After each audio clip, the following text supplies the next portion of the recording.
23 August 2025 अमावास्या दिन करनियंतु तुलसी गछ माटीरे एही महा उपाय। आपणक जीवन में जहाँ भी किछि कष्ट समस्या दे गति करुचंती समस्त समस्यार अंत होइजिब। ता सहित आपणक जीवनर धनजनित समस्या सबुदिन पई दूर होइजिब। माँ लक्ष्मींकर आशीर्वादरू आपणकर घर सुख समृद्धि रे परिपूर्ण हेब। गोटिए दिनर उपाय द्वारा आपणक जीवनर समस्त मनस्कामना पूरण हेब। जदि आपणक जीवन को धन आसीबार मार्ग बंद हो जाइछि, संतान मानक पई चिंतित अछंती, आपणक घरे कली झगड़ा लागिबा सहित परिवारर सदस्य मानक मध्यरे मन मतांतर देखा देउछि, किंबा आपण माने बहुत बड़ ऋण करजरे बुड़ी जाइछंती। ऋण करज पई आपण माने बहुत चिंतारे मध्य अछंती। तेबे आपण माने एही समस्त समस्यारो मुक्ति पाइबा पई आजिर एही भिडियोटी को स्किप न करी शेष पर्यंत अवश्य देखंतु, जहा द्वारा आपणक जीवन रे जहा भी किछि कष्ट समस्या लागी रहिछि से सबरो तुरंत ही मुक्ति मिली जिवो। ज्योतिष शास्त्र अनुसार आपण माने अमावास्या दिन तुलसी गछ माटीरे एही महा उपायटी को थरे मात्र परीक्षा करी देखंतु। आज्ञा हाँ दर्शक बंधु, आपण माने एही उपाय को पालन करिबा परे निजे ही अनुभव करिवे आपणक जीवन रे जहा भी किछि समस्या लागी रहिछि से सबु खूब शीघ्र दूर होई जाउछि।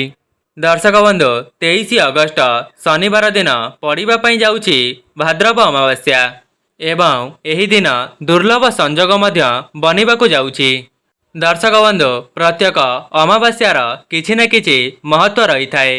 जदि आपण माने एही अमावास्या को सठिक भावरे किछिटा उपाय को करि नेउचंती, तेबे आपणक जीवन रे जहा भी किछि दुख कष्ट जंत्रणा रे अछंती से सबु खूब शीघ्र आपणक जीवनरो दूर होइजिबो।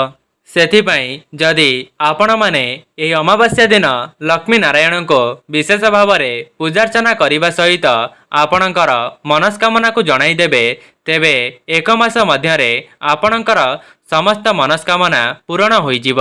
ता सहित धनजनित समस्या मध्य दूर होइजिब। जदि आपण माने अमावास्यार सठिक समय एवं सठिक विधि विधानर सहित तुलसी गछ माटीर सेही महा उपायटी को करि नेउचंती, तेबे लक्ष्मी नारायणकर विशेष आशीर्वाद आपणक उपरे रहिबा सहित आपणक परिवार उपरे वर्षा हेब। जदि आपणकर अधा अधूरा मनस्कामना अछि से सबु गोटिए दिनर उपाय को करिबा द्वारा आपणकर पूर्ण होइजिब। आपण माने केवल स्वच्छ मनरु एवं निसंदेह रे एही तुलसी गछर माटीरे एही उपायटी को थरे मात्र परीक्षा करी देखंतु। देखिबे आपण माने एही उपाय को करिबा परे लक्ष्मी नारायणकर समस्त आशीर्वाद आपणक उपरे वर्षा हेब।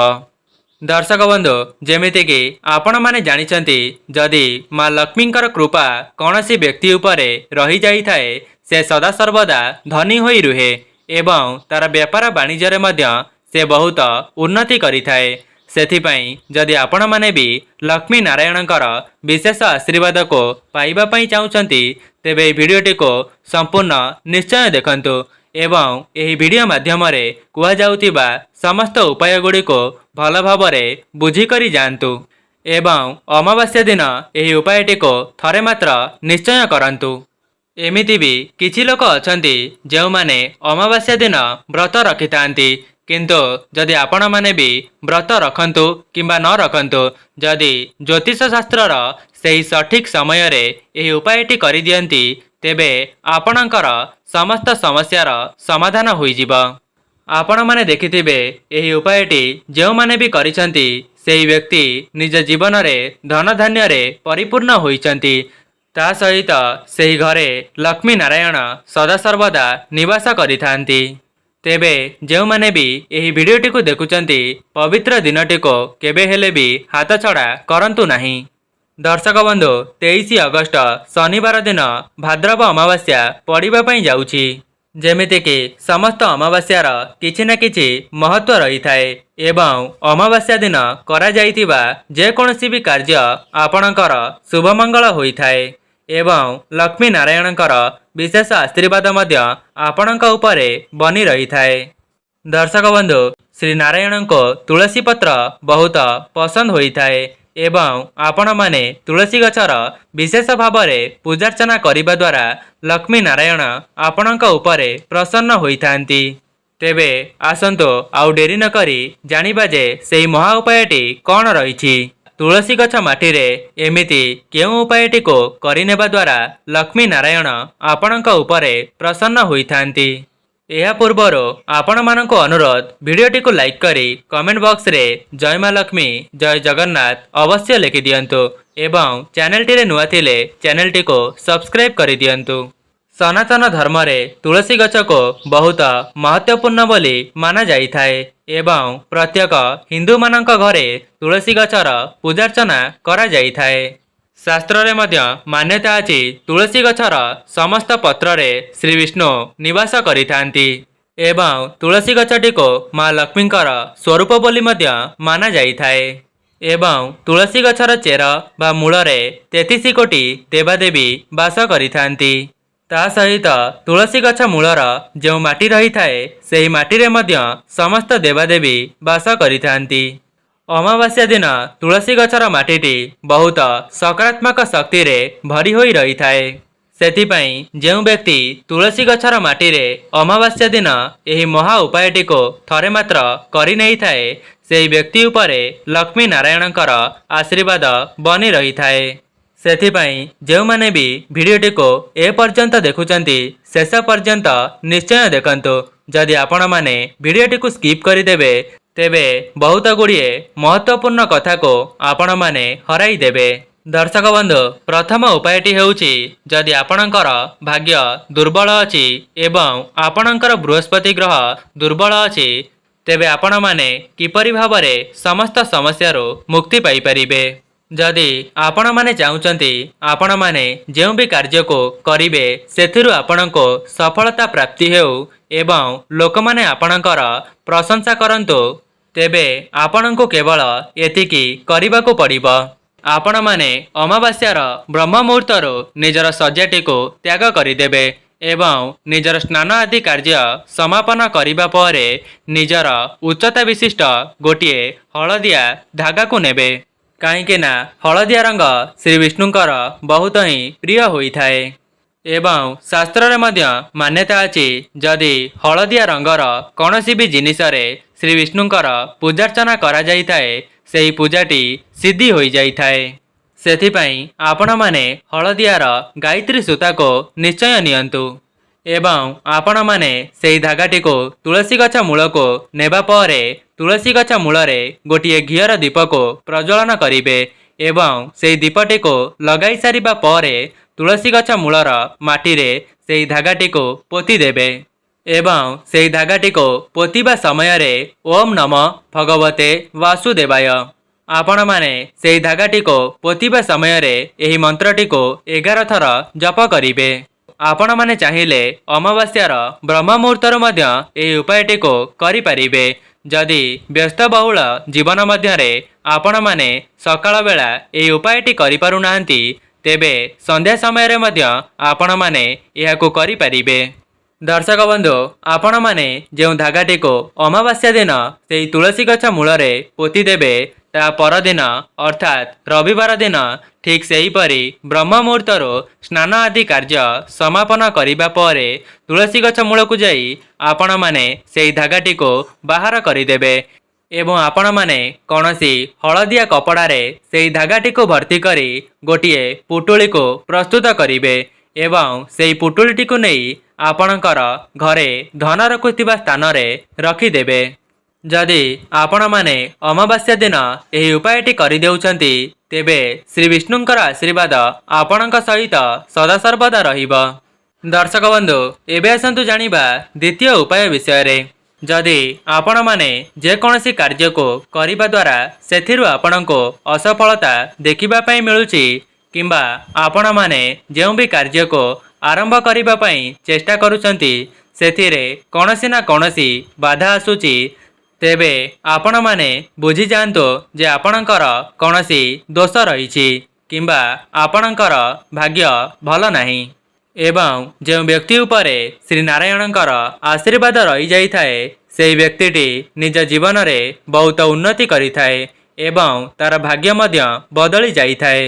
ଯଦି ଆପଣମାନେ ମଧ୍ୟ ଚାହୁଁଛନ୍ତି ଆପଣଙ୍କ ଜୀବନରୁ ସମସ୍ତ ଦୋଷ ଦୂର ହୋଇଯାଉ ଏବଂ ଆପଣଙ୍କର ଭାଗ୍ୟରେ ପରିବର୍ତ୍ତନ ଆସୁ, ତେବେ ଆପଣଙ୍କୁ କେବଳ ଗୋଟିଏ କାମ କରିନେବାର ଅଛି। ତେବେ ଆପଣମାନେ ଅମାବାସ୍ୟାର ବ୍ରହ୍ମ ମୁହୂର୍ତ୍ତରୁ ଉଠି ନିଜର ତୁଳସୀ ଗଛ ମୂଳର ମାଟିଟିକୁ ଆଣି ଆପଣମାନେ ଯେଉଁ ଜଳରେ ସ୍ନାନ କରିବେ ସେହି ସ୍ନାନ ଜଳରେ ପକାଇଦେବେ ଏବଂ ସେହି ଜଳରେ ନିଜେ ସ୍ନାନ କରିଦେବେ। କେବଳ ଆପଣମାନେ ଏତିକି କରିବା ଦ୍ୱାରା ଦେଖିବେ ଆପଣଙ୍କର ଭାଗ୍ୟ କିପରି ଭାବରେ ପରିବର୍ତ୍ତନ ହେଉଛି। ତା ସହିତ ଲକ୍ଷ୍ମୀ ନାରାୟଣଙ୍କର ଆଶୀର୍ବାଦରୁ ଆପଣଙ୍କ ଜୀବନର ସମସ୍ତ ଦୋଷ ଦୂର ହୋଇଯିବ। ତା ସହିତ ଆପଣମାନେ ଯେଉଁ ବି କାର୍ଯ୍ୟରେ ହାତ ଦେବେ ସେଥିରୁ ଆପଣଙ୍କୁ ଶୁଭମଙ୍ଗଳ ଯୋଗର ଉନ୍ମୋଚନ ହେବ।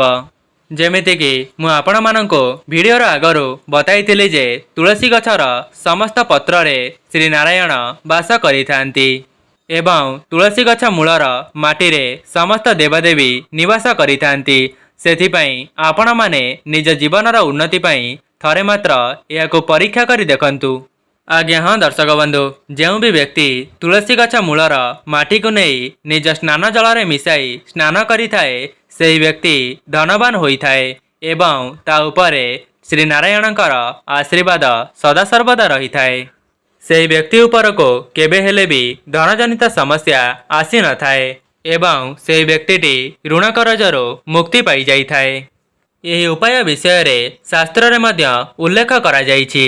ଦର୍ଶକ ବନ୍ଧୁ, ଏବେ ଆସନ୍ତୁ ଜାଣିବା ତୃତୀୟ ଉପାୟ ବିଷୟରେ।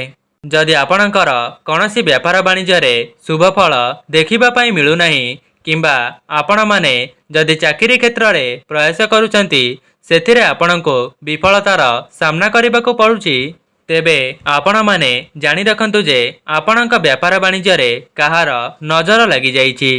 ଦର୍ଶକ ବନ୍ଧୁ, ଯେମିତିକି ଆପଣମାନେ ଜାଣିଛନ୍ତି ଗଛର ଛାଇ ଏବଂ ମଣିଷର ହାଇ, ଏହି ଦୁଇଟି ଜିନିଷ ଯାହା ଉପରେ ପଡ଼ିଥାଏ ସେହି ବ୍ୟକ୍ତି ତା ଜୀବନରେ କେବେ ହେଲେ ବି ଉନ୍ନତି କରିପାରିନଥାଏ। ସେଥିପାଇଁ ଆପଣମାନେ ମଧ୍ୟ ଭରସା ରଖନ୍ତୁ ଏବଂ ସମ୍ପୂର୍ଣ୍ଣ ବିଶ୍ୱାସର ସହିତ ଈଶ୍ୱରଙ୍କୁ ଆରାଧନା କରନ୍ତୁ। ଯିଏ ଯେମିତି କାମ କରିବ ତାର ଉପରବାଲା ସେହିପରି ଭାବରେ ହିସାବ ନେବ। ଆଉ ଗୋଟିଏ କଥା, ଯଦି ଆପଣଙ୍କ ପାଇଁ କେହି ଗାତ ଖୋଳିଥାଏ ସେହି ଗାତରେ ସିଏ ନିଜେ ହିଁ ପଡ଼ିଥାଏ। ସେଥିପାଇଁ ଆପଣମାନେ ଭୟଭୀତ ହେବାର କୌଣସି ଆବଶ୍ୟକତା ନାହିଁ। ଆପଣଙ୍କୁ କେବଳ ଅମାବାସ୍ୟା ଦିନ ଗୋଟିଏ କାମ କରିବାର ଅଛି।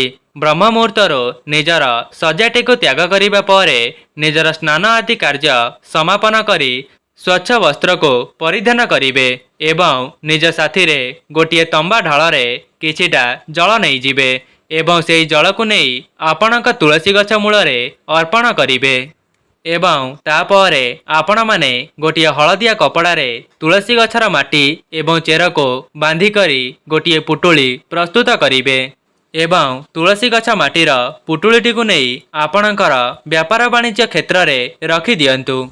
ନଚେତ୍ ଆପଣଙ୍କର ଧନ ରଖୁଥିବା ସ୍ଥାନରେ ମଧ୍ୟ ରଖିପାରିବେ। ଆପଣମାନେ କେବଳ ଏତିକି କରିକି ଦେଖନ୍ତୁ। ଆପଣମାନେ ଏହାକୁ କରିବା ପରେ ନିଜେ ଅନୁଭବ କରିବେ ଯେଉଁ ବେପାରରେ କାହାର ନଜର ଦୋଷ ଲାଗିଯାଇଥିଲା, ଲକ୍ଷ୍ମୀ ନାରାୟଣଙ୍କର ଆଶୀର୍ବାଦରୁ ଆପଣ ନିଜ ବ୍ୟାପାର ବାଣିଜ୍ୟରେ ବହୁତ ଉନ୍ନତି କରିବେ। କାହିଁକି ନା ଯଦି ଆପଣମାନେ ଏହି ଉପାୟଟି କରିବା ଦ୍ୱାରା ଲକ୍ଷ୍ମୀ ନାରାୟଣ ପ୍ରସନ୍ନ ହୋଇଯାଆନ୍ତି ତେବେ ଆପଣଙ୍କ ଉପରେ ସଦାସର୍ବଦା କୃପା ଦୃଷ୍ଟିକୁ ବଜାୟ ରଖିବେ। ସେଥିପାଇଁ ଯଦି ଆପଣମାନଙ୍କ ନିକଟରେ ଅମାବାସ୍ୟାର ସନ୍ଧ୍ୟା 7ଟା ପୂର୍ବରୁ ଏହି ଭିଡ଼ିଓଟି ପହଞ୍ଚି ସାରିଛି ତେବେ ଏହାକୁ ଅଣଦେଖା କରନ୍ତୁ ନାହିଁ। ନିଜ ଜୀବନରେ ଉନ୍ନତି ପାଇଁ ଥରେ ମାତ୍ର ଏହାକୁ ପରୀକ୍ଷା କରି ଦେଖନ୍ତୁ। ଦର୍ଶକ ବନ୍ଧୁ, ଆଉ ଗୋଟିଏ ଉପାୟ, ଯଦି ଆପଣମାନେ ଲକ୍ଷ୍ମୀ ନାରାୟଣଙ୍କୁ ପ୍ରସନ୍ନ କରାଇବା ପାଇଁ ଚାହୁଁଛନ୍ତି ତେବେ ତୁଳସୀର ମଞ୍ଜରୀକୁ ମଧ୍ୟ ଅମାବାସ୍ୟା ଦିନ ଲକ୍ଷ୍ମୀ ନାରାୟଣଙ୍କ ନିକଟରେ ଅର୍ପଣ କରିପାରିବେ। ସେଥିପାଇଁ ତୁଳସୀ ମଞ୍ଜରୀକୁ ଆପଣମାନେ ନିଜ ଠାକୁର ଘରେ ଯେତେବେଳେ ସନ୍ଧ୍ୟା ଦେଉଛନ୍ତି ସେହି ସନ୍ଧ୍ୟା ଦେବା ସମୟରେ ଲକ୍ଷ୍ମୀ ନାରାୟଣଙ୍କୁ ଅର୍ପଣ କରିବେ। ଦେଖିବେ ଏହାକୁ କରିବା ଦ୍ୱାରା ମଧ୍ୟ ମା ଲକ୍ଷ୍ମୀ ଆପଣଙ୍କ ଉପରେ ଧନର ବର୍ଷା କରାଇବେ।